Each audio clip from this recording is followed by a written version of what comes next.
একটু সাইড করে দেন। মুহতারাম হাজরিন, ভাই আমরা আদব রক্ষা করি, আমরা সুন্দরভাবে সহযোগিতা করি। ভাই আমরা সকলে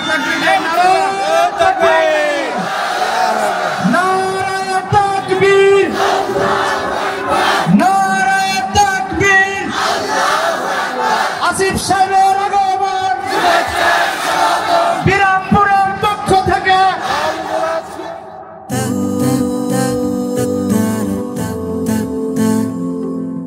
আমার প্রিয় দিনাজপুরের বিরামপুরের ভাইরা কেমন আছেন আপনারা সবাই? আলহামদুলিল্লাহ, আপনাদের ভালোবাসা পেয়ে আমি উচ্ছ্বাসিত, আমি অত্যন্ত মুগ্ধ হয়েছি। আমি দেখতে পাচ্ছি আমার এই মাহফিলে আজ যত মানুষ এসেছে, যদি আমার ভুল না হয় আমার মনে হচ্ছে আজকের এই মাহফিলে ৮০% কলিজার টুকরা যুবক ভাইরা আজকের মাহফিলে এসেছে। আল্লাহ এদের সবাইকে কবুল করুন, সবাই পড়না আমিন।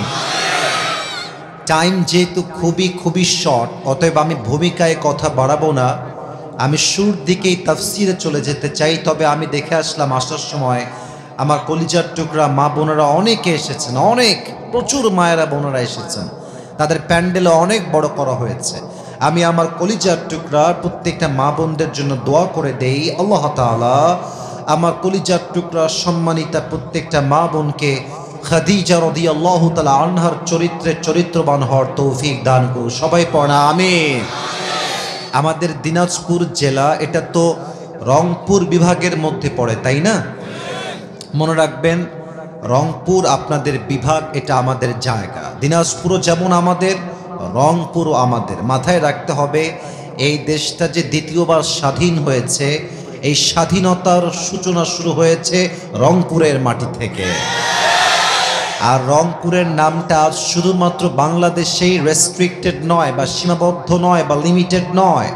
রংপুরের নামটা আজকে পুরো বিশ্বের প্রত্যেকটা দ্বার প্রান্তে পৌঁছে গিয়েছে।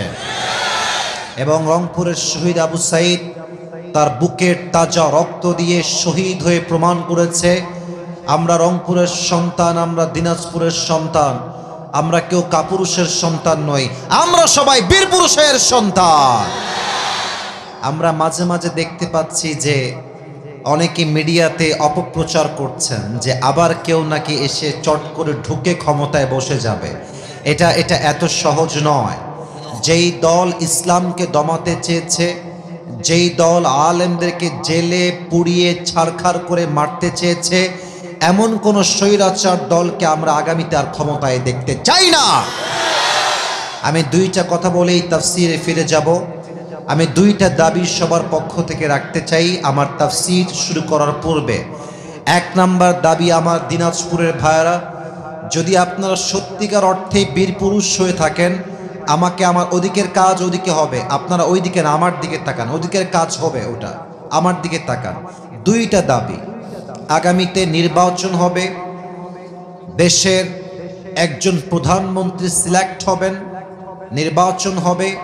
আমাদের দাবি দুইটা। এক, আমরা আগামীতে এই দেশের প্রধানমন্ত্রীত্বের চেয়ারে কোনো নারীকে দেখতে চাই না,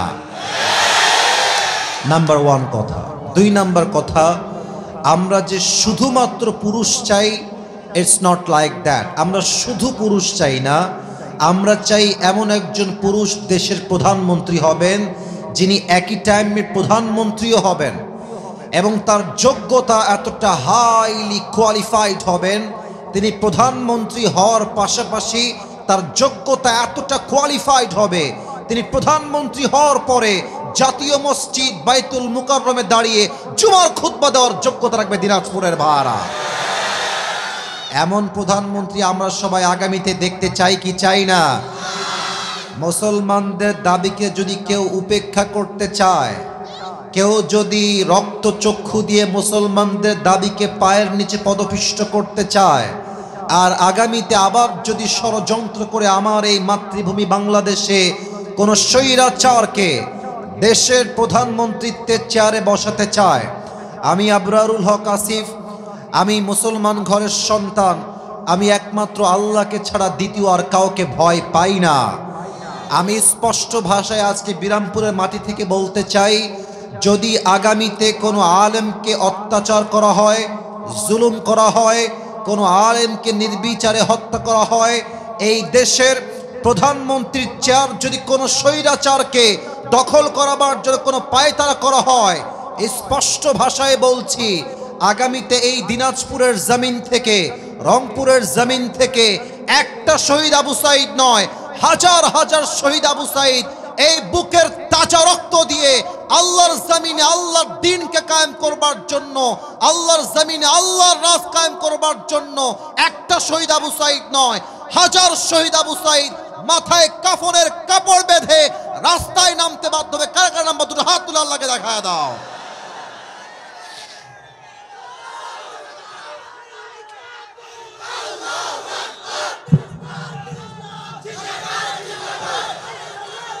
আল্লাহ তাআলা এই স্লোগানকে কবুল করুক। আমরা সকলেই মন খুলে পড়ছি আমিন। স্লোগান শুধুমাত্র মাঠে বসে থেকে দিলেই হবে না, ইমানের জোর থাকতে হবে। এমন এক একটা তাকবীর হবে, বাতিলের মসনদটা থরথর করে কেঁপে উঠবে দিনাজপুরের ভাইরা। আল্লাহ সবাইকে সেই ইমানের শক্তি দান করুক। সবাই পড়া আমিন। আপনাদের যারা এসেছেন আজকের মাহফিলে, আপনাদের বউ আছে? কার কার একটু হাত তোলেন তো। বউ আছে? আচ্ছা, বউ আছে। আচ্ছা, হাত নামান। এবার বউ নাই কার কার, তারা হাত তোলেন। আপনাদের বউ নাই? Sure sure sure sure? আমি বিশ্বাস করি না।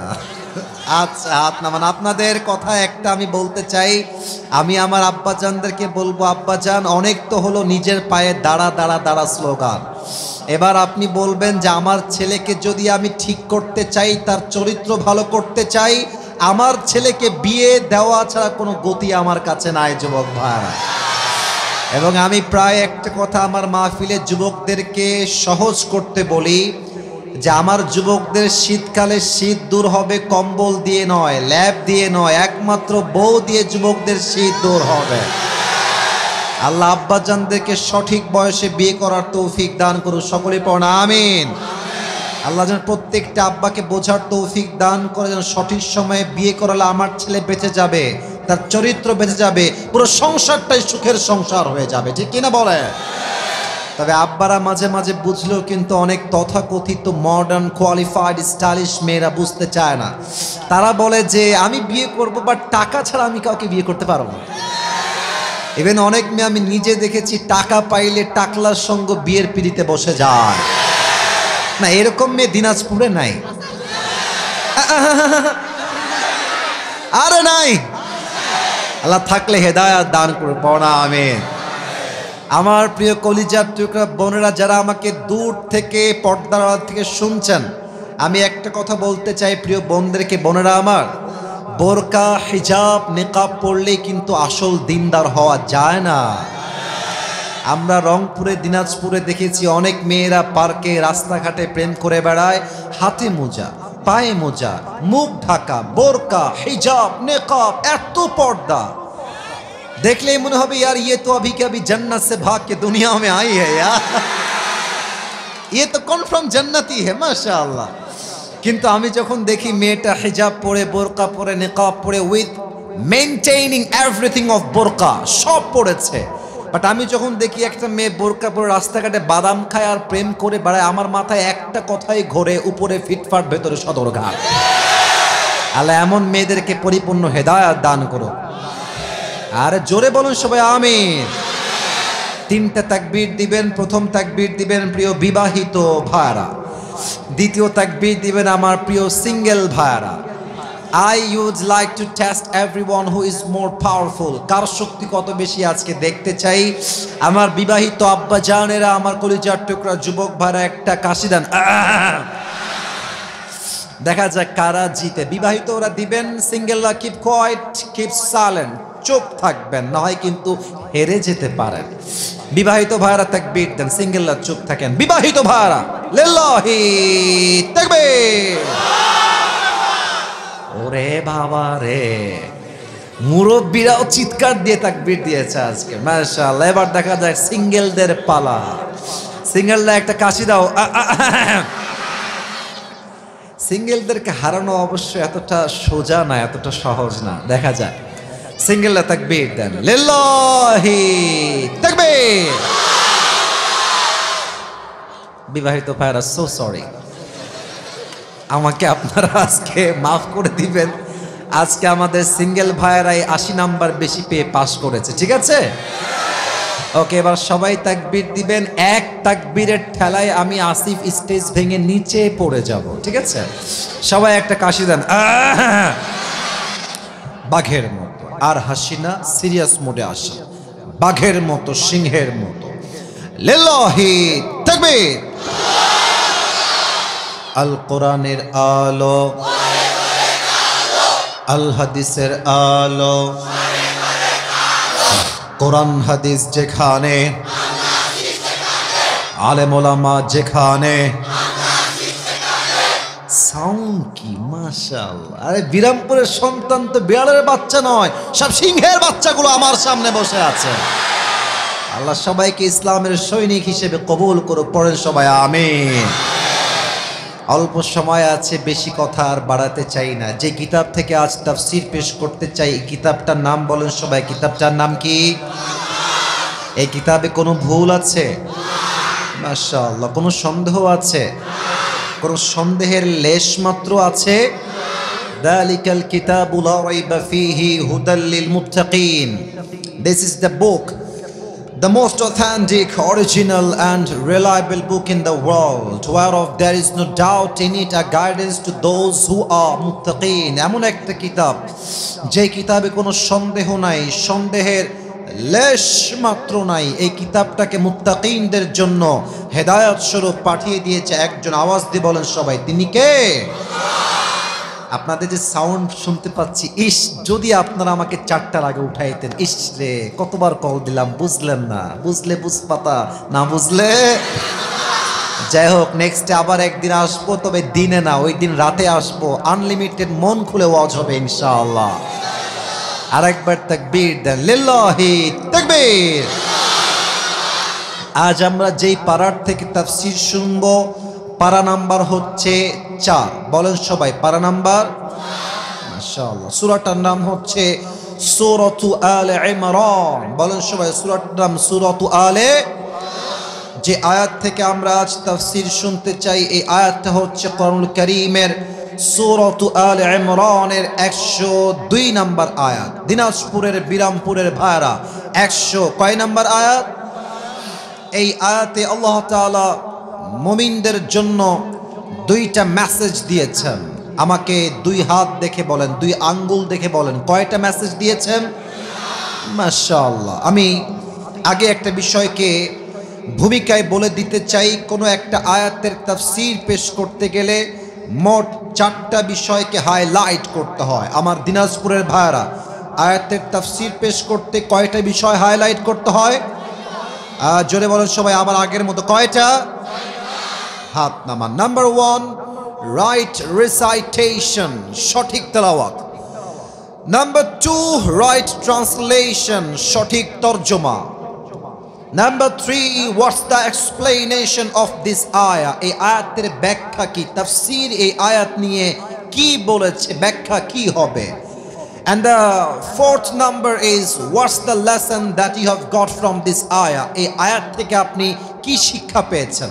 এই 4টা বিষয়কে হাইলাইট না করলে একটা আয়াতের তাফসীর কখনো সম্পূর্ণ হতেই পারে না। আমরা শুরু করছি 1, 2, 3, 4 পর্যন্ত আমরা যাওয়ার চেষ্টা করব। বলেন সবাই দিল থেকে ইনশাআল্লাহ। ইনশাআল্লাহ তো বরকত থাকবে। বলেন সবাই ইনশাআল্লাহ। 1 নাম্বার আয়াতের সঠিক তেলাওয়াত। আউযু বিল্লাহি মিনাশ শাইতানির রাজীম। বিসমিল্লাহির রহমানির রহিম। ইয়া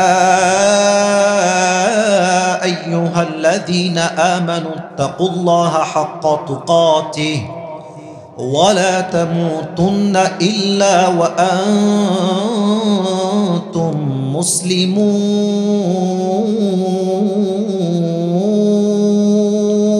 আল্লাহু আকবার। সঠিক তেলাওয়াত। নাম্বার 2 ট্রান্সলেশন, সঠিক তর্জমা। আল্লাহ তাআলা বলছেন in this ayah, O you who believed, fear your Lord as he should be feared. Number 1 কথা, তোমরা রবকে ভয় করো ভয় করার মতো। I repeat again, আমি আবারও বলছি, আল্লাহ তাআলা বলছেন তোমরা আল্লাহকে জাস্ট ভয় করলেই হবে না, ভয় করার মতো ভয় করো। নাম্বার 2, ওয়ালা তামুতুন্না ইল্লা ওয়া আনতুম মুসলিমুন, do not die except as a Muslim. যেহেতু তোমাকে মারা যেতেই হবে, মৃত্যু যেহেতু নির্ধারিত অনিবার্য জিনিস, যেহেতু তোমাকে মরতেই হবে, অতএব মৃত্যুর আগে মুসলমান না হয়ে কবরে যেও না। এটা আমাদেরকে আদেশ দিয়েছে একজন, তিনি কে? তর্জমা শেষ। এবার আসুন আমরা আয়াতের তাফসীরে ঢুকে যাওয়া ট্রাই করি। প্রিয় ভাইয়ারা, প্রথম কথা হচ্ছে তাকওয়া নিয়ে। তাকওয়া, আমার প্রিয় ভাইয়ারা, যদি কোনো ব্যবসা আপনি করতে চান, ব্যবসার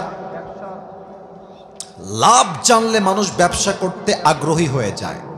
যদি মনে করেন যে দিনাজপুরে লিচুর ব্যবসা সবচেয়ে বেশি ফেমাস, সবচেয়ে বেশি লাভ হয় লিচুর ব্যবসায়, আপনি একজন লোককে ডাকলেন যার বাসা হচ্ছে রাজশাহী বা ঢাকা, সে আসলে জানে না যে দিনাজপুরে কোন ব্যবসা সবচেয়ে বেশি চলে। তাকে আপনি বলবেন যে ভাই আপনি লিচুর ব্যবসা করেন, তো সে দেখবেন যে আহামরি আগ্রহী হবে না।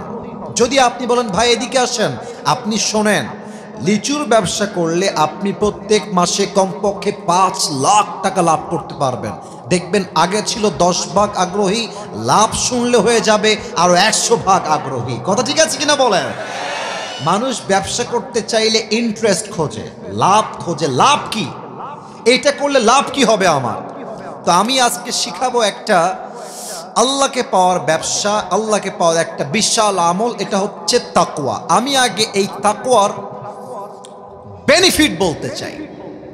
তাকওয়ার ইন্টারেস্টটা কি, তাকওয়া আপনার অর্জন করলে আপনার লাভটা কি হবে, এটা আমি আগে হাইলাইট করতে চাই। আমি 3টা বেনিফিট বলবো, 3টা লাভ বলবো। 1 নাম্বার, ওয়ামাই ইয়াত্তাকিল্লাহা ইয়াজআল লাহু মাখরাজা, whoever fear of his Lord, Allah will make a way out for them. যেই বান্দা আল্লাহর ভয় তার হৃদয় অর্জন করতে পারবে, সে যত বড় বিপদগ্রস্ত হোক, যত কষ্টই তার জীবনে আসুক, যত বড় বালা মুসিবত তার জীবনে আসুক, ডাজন্ট ম্যাটার।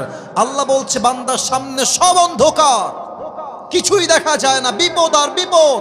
তোর হৃদয়ে আল্লাহর ভয় আছে, আমি আল্লাহর ওয়াদা, তোর জন্য আমি আল্লাহ নিজেই রাস্তা খুলে দিব। সুবহানাল্লাহ। না সুবহানাল্লাহ বলেন সবাই, দিল থেকে বলেন সবাই সুবহানাল্লাহ। 2 নাম্বার কথা, 2 নাম্বার লাভ, ওয়ায়ারযুকুহু মিন হাইথু লা ইয়াহতাসিব। যেই বান্দার হৃদয়ে আল্লাহর ভয় আছে, আমার আল্লাহ তাআলা ওয়াদা করছেন, আমার বান্দা যদি আমার জন্য তাকওয়া অর্জন করতে পারে, ভয় অর্জন করতে পারে, তাকে এমন জায়গার থেকে রিজিক দান করব, এমন জায়গার থেকে খাবার দিব, গাড়ি দিব, বাড়ি দিব। আমার বান্দা এত এত রিজিক অর্জন করবে তাকওয়ার জন্য। আমার বান্দা কখনো এই রিজিককে কল্পনা করে না, এমন ভাবে আমার কাছে এই রিজিকটা আসবে। কোন সবাই সুবহানাল্লাহ। I will provide the sustenance from the sources they could never imagine before. যেই বান্দা আমার ভয় রাখবে, তাকে আমি এমন জায়গার থেকে রিজিক দিব, খাবার দিব, ধন দিব, সম্পদ দিব, আমার বান্দা কখনো কল্পনাই করতে পারবে না। বলেন সবাই আল্লাহু আকবার। 3 নাম্বার লাভ বলে আমি আরেক ব্যাখ্যার দিকে যেতে চাই। 3 নাম্বার লাভ বড় মারাত্মক। আমাকে বলেন সবাই, উত্তরটা দিলে বুঝবো যে আসলে আপনারা কি চান। আমরা সবাই মিলে উত্তর দিতে চাই, আমিও চাই। আমরা সবাই জান্নাত পেতে চাই কি চাই না? পেতে চাই কি চাই না? আচ্ছা, যদি এমন একটা উপায় হয় যে যেই উপায়টা অ্যাপ্লাই করলে একটা না 2টা জান্নাতের মালিক হয়ে যাব, খারাপ হবে না ভালো হবে? ভালো হবে, ডাবল লাভ। সূরাতুর রহমানে আল্লাহ তাআলা বলেছেন, ওয়ালিমান খাফা মাকামা রাব্বিহি জান্নাতান। This is the last benefit I am going to talk about. শেষ লাভ, আল্লাহ তাআলা বলছেন যেই বান্দা আমি আল্লাহর ভয় অর্জন করবে, কিয়ামতে আমি আল্লাহ তাকে 2টা জান্নাতের মালিক বানায় দেব। এবার বলেন তাকওয়ার গুরুত্ব ইসলামে আছে না নাই? এই তাকওয়ার ডেফিনেশন আমি হাদিস থেকে আজ মোট 2টা বলতে চাই। নাম্বার 1, ওমর ফারুক রাদিয়াল্লাহু তাআলা আনহু নবীর একজন প্রিয় সাহাবী, তার নাম হচ্ছে উবাই ইবনু কাব রাদিয়াল্লাহু তাআলা আনহু। ওমরে ফারুক ডাক দিয়ে বলছে, উবাই ইবনু কাব, মা তারিফুত তাকওয়া, আমাকে একটু বলেন তাকওয়া কাকে বলে, তাকওয়ার সংজ্ঞা কি? এবার উবাই ইবনু কাব ডাক দিয়ে বলছে, ইয়া আমিরুল মুসলিমিন, ইয়া খলিফাতুল মুসলিমিন, আপনি কি কখনো কাঁটাযুক্ত রাস্তায় হেঁটেছেন? কাঁটা চতুর্পাশে হেঁটেছেন কখনো? বলছে ইয়েস, আমি কাঁটাযুক্ত রাস্তায় অনেক সময় হেঁটেছি। তো বলছে, আপনি কাঁটার রাস্তায় কেমনে হেঁটেছেন, হাঁটার স্টাইল কেমন ছিল? আপনারা সবাই আমাকে দেখেন, যেহেতু সামনে টেবিল নাই, জুতা পরে আছি। তো ওমরে ফারুক বললেন যে আমি নর্মাল কোনো জুতা পরতাম না, আমি বুটের জুতা পরতাম। বুটের জুতা পরলে কি হবে, নিচ থেকে কোনো কাঁটা আমার পায়ে ঢুকতে পারবে না। আচ্ছা, আর হাতে আমি অলওয়েজ একটা লাঠি রাখতাম, যেন কোনো সাপ, বিচ্ছু, বাঘ, সিংহ আমাকে অ্যাটাক করতে না পারে। উবাই ইবনে কাব বলছেন, এটার নামই হচ্ছে তাকওয়া। ওমরে ফারুক বলছে, কোথায় তাকওয়া আর কোথায় জঙ্গল, কোথায় কাঁটা আর কোথায় বাঘ আর ভাল্লুক? আমি তো তাকওয়ার সংখ্যা বুঝলাম না, আমাকে ব্যাখ্যা বুঝায় বলেন। এক অসাধারণ ব্যাখ্যা এটা। উবাই ইবনে কাব বললেন, দেখেন ওমর, জঙ্গলে চলতে গেলে যেমন ভালো রাস্তাও আছে, কাঁটাও আছে, সাপও আছে, বিচ্ছুও আছে, বাঘও আছে, ভাল্লুকও আছে, সিংহও আছে, ঠিক দুনিয়াতে চলতে গেলে হালালও আছে, হারামও আছে। কথা, আমার কথা ঠিক আছে কিনা বলেন? আচ্ছা, আপনি প্রেম করবেন, প্রেম তো হালাল, প্রেম ডেফিনেটলি হালাল, তবে বিয়ের আগে না, বিয়ের পরে হালাল। আচ্ছা, এবার বলেন, চাকরি করা এটা কি হারাম না হালাল? আরে ভাই, কথা ঠিক আছে, হালাল তো। বলেন সবাই, চাকরি হারাম না হালাল? এখন এই চাকরি যদি হয় সুদের চাকরি আর ঘুষের চাকরি, এটা কি হালাল হবে না হারাম হবে? আমরা দেখেছি 5 আগস্টের আগে চাকরি নিতে গেলেই বলা হতো, আমাকে চা খাওয়ার জন্য বেশি না 5 লাখ টাকা দিলেই আপনার চাকরিটা হয়ে যাবে। কথা ঠিক আছে কিনা বলেন? আমার মনে হয় যে এখন আইন চেঞ্জ করতে হবে। যদি কোনো সরকারি চাকরি নেওয়ার জন্য আমাকে ঘুষ দেওয়া লাগে, যে ঘুষ চাইবে ওর জিহ্বা টেনে ছেড়ে ফেলতে হবে, যুবক ভাড়া। আর আপনি তাকওয়া অর্জন করবেন কেমনে? আপনি চাকরি নিবেন, আপনাকে বলছে ঘুষ দিয়ে চাকরি নেওয়া লাগবে। আপনি বলবেন যে চাকরিকে আমি গুল্লি মারি, লাথি মারি, আমি ধানের ক্ষেতে ধান কেটে খাবো, মুড়ি বেচে খাবো, ভ্যান চালায় খাবো, রিক্সা চালায় খাবো, তবু হারামের টাকা আমি অর্জন করতে পারবো না। ঠিক কিনা বলে? দিস ইজ কল্ড তাকওয়া। এটাই হচ্ছে তাকওয়া। হারামকে অ্যাভয়েড করবেন, হালালকে অ্যাকসেপ্ট করবেন। নাম্বার 1 তাকওয়ার সংজ্ঞা বা তাকওয়া কাকে বলে। নাম্বার 2, এটা কিন্তু একটু বুঝে বলবেন। আচ্ছা, এখন বাজে 5টা, রাত যখন হবে 1 থেকে 2টা, দিনাজপুরে কুয়াশা আছে না? আমি তো কথা বলছি, আমার সাথে কথা বলেন। দিনাজপুরে কুয়াশা আছে না? আপনি দেখবেন কুয়াশা যখন রাস্তায় থাকে, সামনে কে আসছে কে আছে দেখা যায় না, ঝাপসা। আচ্ছা, পুরো এলাকাটা কুয়াশার দ্বারা ঘেরা, গভীর অন্ধকার, আমাবস্যার রাত। আপনি আপনার জানালা লাগাই দিলেন, গেট লাগালেন, পুরো রুমটা লাইট নাই, অন্ধকার। আপনি মোবাইল ফোন বের করে ব্লু ফিল্ম দেখছেন, হিন্দি সিনেমা দেখছেন। ওই মুহূর্তে you have to remember one thing, আপনাকে জানতে হবে এই কুয়াশার মাঝে, আমাবস্যার রাতের অন্ধকারে বাপ আমাকে দেখে না, মা দেখে না, বউ দেখে না, বাচ্চা দেখে না, আমাকে দেখে একজন। আওয়াজ দিয়ে বলেন সবাই, তিনি কে? দিস ইজ কল্ড তাকওয়া। এটা তাকওয়া। কেউ দেখে না, আল্লাহ দেখে। আপনারা একটা ছোট ঘটনা মনে পড়ে গেল, বলা যাবে না মনে হয়, তাই না? বলা যাবে কি যাবে না? আপনারা অনেকে চিনবেন, পাকিস্তানের একজন টপ ফেমাস স্কলার, তার নাম হচ্ছে মাওলানা তারিক জামিল। অনেকে হয়তো বা দেখেছেন ফেসবুকে বা ইউটিউবে। দেখবেন যে উনি অলওয়েজ সাদা পায়জামা, অলওয়েজ সাদা পাঞ্জাবি পরেন। তো ওনার ভাষা যেহেতু উর্দু, আমি জাস্ট তাকওয়া বোঝাবার সাথে জাস্ট দুনিয়ার একটা বাস্তবিক উদাহরণ সবাইকে আমি দেওয়ার, এদিকে কেউ তাকাবেন না, সবাই আমার দিকে। গ্রামের যে ভাবটা আছে, আমরা গ্রামের ছেলে হতে পারি, বাট আমরা খ্যাত না, আমরা সবাই স্মার্ট ছেলে। ঠিক কিনা বলে? অনেক ছেলেপেলে ড্রোন দেখলে এমনভাবে তাকায়, আমার ক্যাপশন দিতে মনে চায় গ্রামের চাচাতো ভাই যখন প্রথম ড্রোন দেখে। খবরদার, ওইটা কিছুই না, নাথিং এলস, নো প্রবলেম। এদিকে তাকান, সবাই তাকবীর দেন, লিল্লাহি তাকবীর।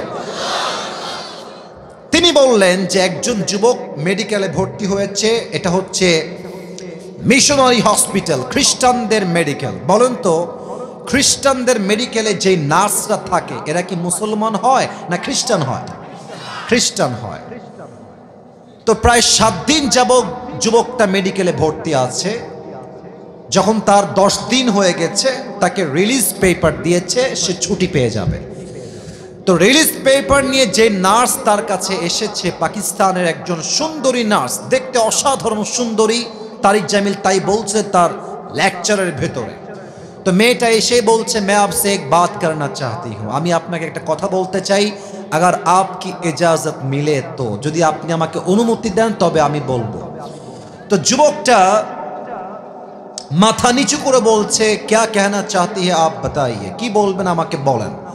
তো মেয়েটা বলল, अगर आप इजाजत दे तो मैं आपसे शादी करना चाहती हूँ, যদি আপনি চান আমি আপনাকে বিয়ে করব। মেয়ে কিন্তু খ্রিস্টান, যুবক কিন্তু মুসলমান। এখন যুবক বলছে, आप मुझसे शादी करना क्यों चाहती है, मैं तो मुसलमान हूँ, आप तो एक ईसाई है, तो हमारी मजहब तो अलग अलग मजहब है, हमारी शादी नहीं हो सकती, ये जायज़ नहीं है। আপনি খ্রিস্টান, আমি মুসলমান, খ্রিস্টান এবং মুসলমানের বিয়ে কখনো জায়েজ হয় না, আপনি আমাকে কেন বিয়ে করতে চান, কারণটা আমাকে বলেন। মেয়েটা বলছে, আমি আপনাকে একটা বিশেষ কারণে বিয়ে করতে চাই। কারণটা কি? বলছে, আমি খুব খেয়াল করেছি আমার মেডিকেলে যত নার্স আছে আমি হলাম সবচেয়ে সুন্দরী নার্স সবার মাঝে। তো আমাদের এই যে রুমটা আছে, এই যে ওয়ার্ডটা আছে, এই ওয়ার্ডে আমি যখনই প্রবেশ করি সেবার স্বার্থে, আমি দেখেছি সব যুবক আমার দিকে এমনে এমনে তাকাই থাকে, আমাকে দেখতেই থাকে। बट आप एक ऐसे इंसान है कि जिसने आज तक मुझे घूमकर एक मर्तबा भी नहीं देखा। আপনি এমন একজন যুবক যে আমাকে আজ অবধি একবার চোখ দিয়ে ঘুরেও তাকান না, আমি এতটা সুন্দর তাও আপনি তাকান না। তো আমি 7 দিন পরে আমাদের এলাকার একজনকে বললাম যে हमारी वार्ड में एक पेशेंट है जो मुझे एक मर्तबा भी आँख उठा के नहीं देखता, और वो मुसलमान लड़का है, वो क्यों मुझे नहीं देखता, সে আমাকে দেখে না কেন? তো সে বলল, মুসলমানদের হৃদয়ে এই চিন্তা আছে যে একজন মেয়েকে চোখ দিয়ে বিয়ে ছাড়া দেখা বিনা জরুরতে হারাম। তো যখন কোনো মেয়ের দিকে কোনো যুবক তাকায় থাকে, সে এটা মাথায় রাখে যে আমাকে কেউ না দেখলেও আমাকে দেখছে একজন, আওয়াজ দিয়ে বলেন সবাই, তিনি কে? আপনি আমাকে একবারও দেখেন নাই জাস্ট আল্লাহর ভয়ের জন্য। तो मैंने ये सोचा कि जो बंदा अल्लाह के साथ इतना ऑनेस्ट है, इतना लॉयल है, इतना सच्चाई उसमें है, इतना डर अल्लाह का उसके दिल में है, अगर वो मुझसे शादी कर ले तो मुझे कभी भी धोखा नहीं दे सकता। ठीक कि ना बोले? সেই মেয়েটা বলল, আপনার মতো রবকে ভয় করা বান্দা যদি আমাকে বিয়ে করে, আমার বিশ্বাস আপনার মতো মুসলমান যুবক কখনো আমাকে ধোঁকা দিতে পারবে না। ঠিক কি না? तो যুবকটা বলছে, ঠিক আছে, সব বুঝলাম যে আপনি আমাকে বিয়ে করতে চান, लेकिन एक शर्त है, अगर मुझे शादी करना ही चाहती है तो आपको पहले मुसलमान होना पड़ेगा, আপনাকে আগে মুসলমান হতে হবে। মেয়েটা বলল, আপনি আমাকে বিয়ের ওয়াদা দেন, আমি এখনই এই মুহূর্তে কালেমা পড়ে মুসলমান হয়ে যাব। তারিক জামিল বললেন, আমি কোনো বানায় বলছি না, আপনি সার্চ করবেন ইউটিউবে, নো প্রবলেম। তারিক জামিল বললেন, ওই জায়গায় মেয়েটা কালেম পড়ে মুসলমান হলো এবং মুসলমান হয়ে ওই যুবকটাকে সে বিয়ে করলো। সুবহানাল্লাহ পড়বেন না আপনারা সবাই?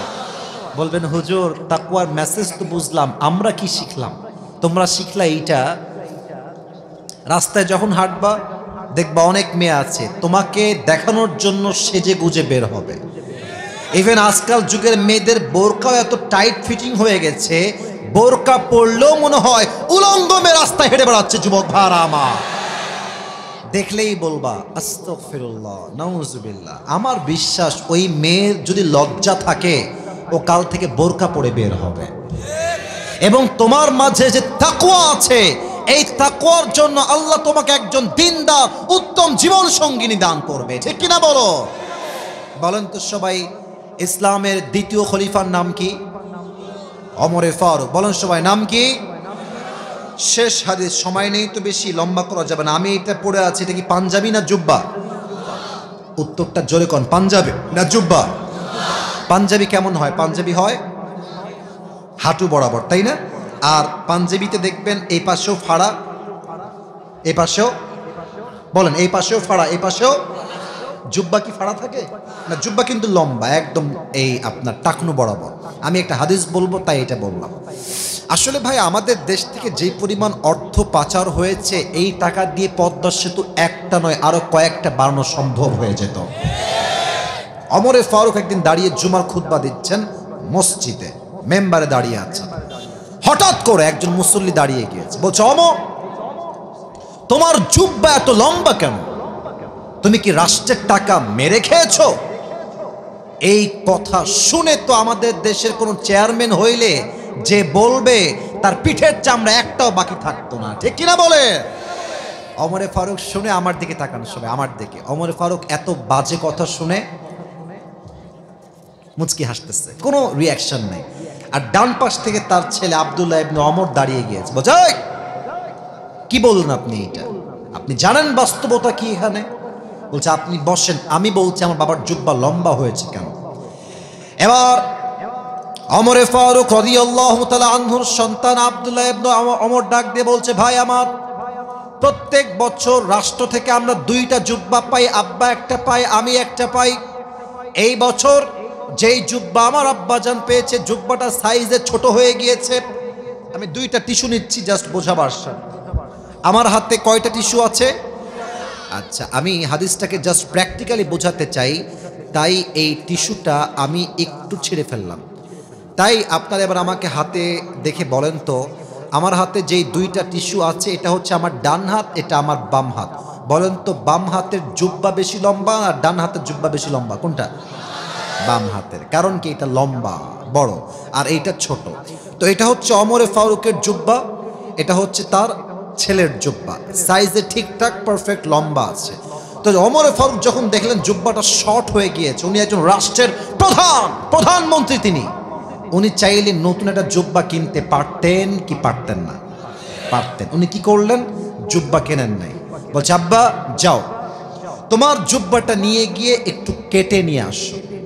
এটা কেটে নিবা এবং কেটে এই জুব্বার তালিটা আমার জুব্বায় লাগিয়ে সেলাই করে দিবা।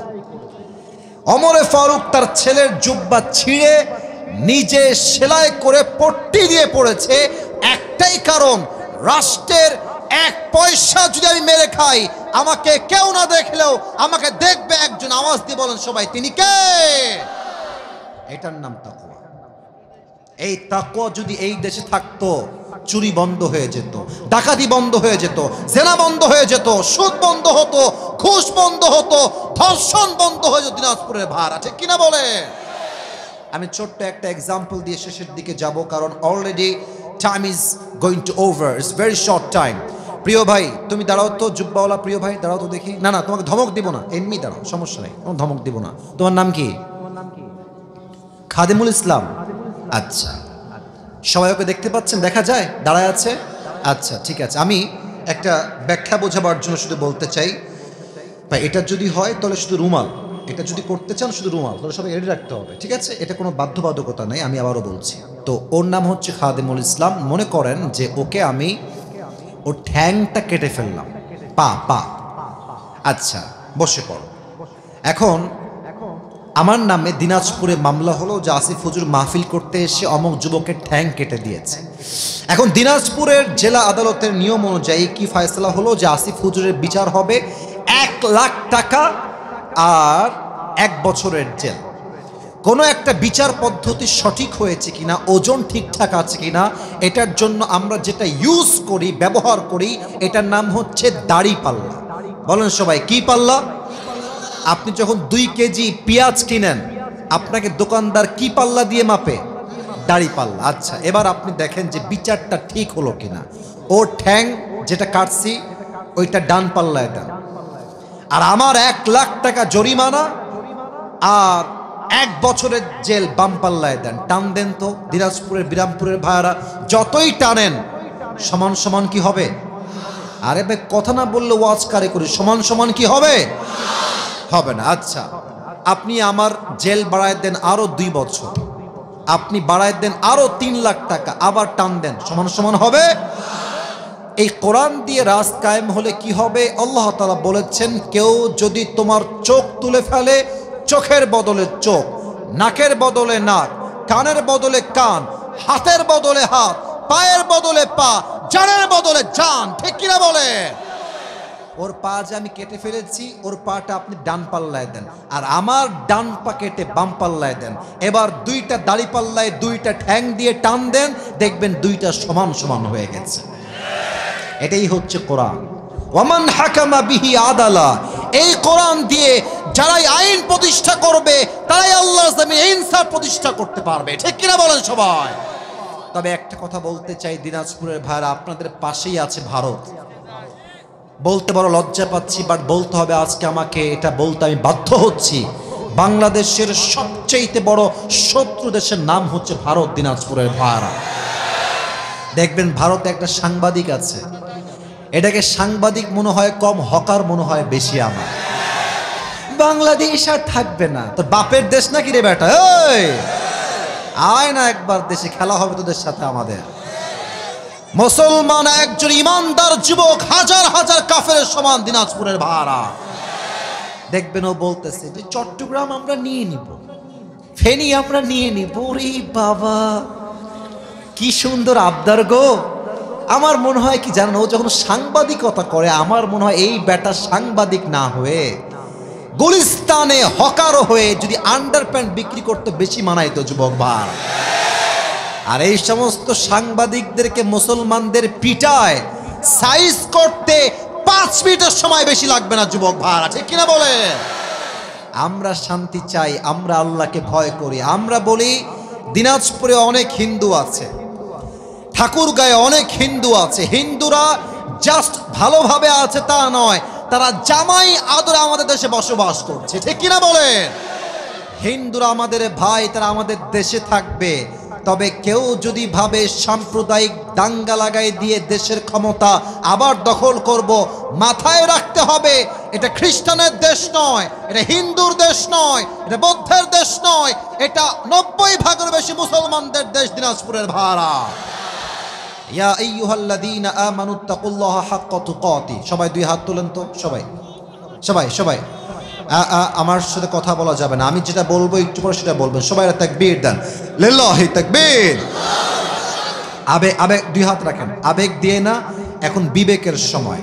যেহেতু 1 ঘন্টার বেশি ওয়াজ করা সম্ভব নয়, যতটুকু পেরেছি ওয়াজ করেছি, আরও 5 মিনিট করবো, আমার আপত্তি নেই। তবে আমি জিজ্ঞেস করতে চাই, এই মাহফিলটা আগামীতে হোক, এটা আমরা সবাই চাই কি চাই না? আমাকে একটা ওয়াদা করবেন, বাঘের মতো 2 হাত এমনিই রাখেন, আমি যা বলি ওয়াদা করেন। বলেন সবাই হুজুর, জোরে জোরে বলেন সবাই হুজুর। আপনাকে আমরা ওয়াদা দিলাম, আজ দোয়া শেষ না করে আমরা কেউ, বলেন সবাই জোরে, আমরা কেউ উঠে যাব না। বলেন সবাই হাত তুলে ইনশাআল্লাহ। এবার হাতটা পকেটে দেন, হাতটা পকেটে দেন। আমার প্রিয় ভাইয়েরা খুব দ্রুত যান, প্রশ্ন পরে। আপনারা সবাই ভলেন্টিয়ার যারা আছেন, কেউ যাবে না, কেউ উঠবে না এখান থেকে, শিওর থাকেন আপনারা।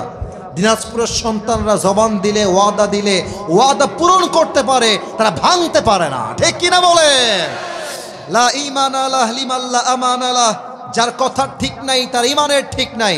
আমার সাথে আপনাদের ওয়াদা, আপনারা ব্যাগেও দিয়ে দিবেন, আমি আমার ওয়াজ এরই মাঝে শেষ করার চেষ্টা করছি। 2 নাম্বার মেসেজ ছিল, ওয়ালা তামুতুন্না ইল্লা ওয়া আনতুম মুসলিমুন, মুসলমান না হয়ে তোমরা কবরে এসো না।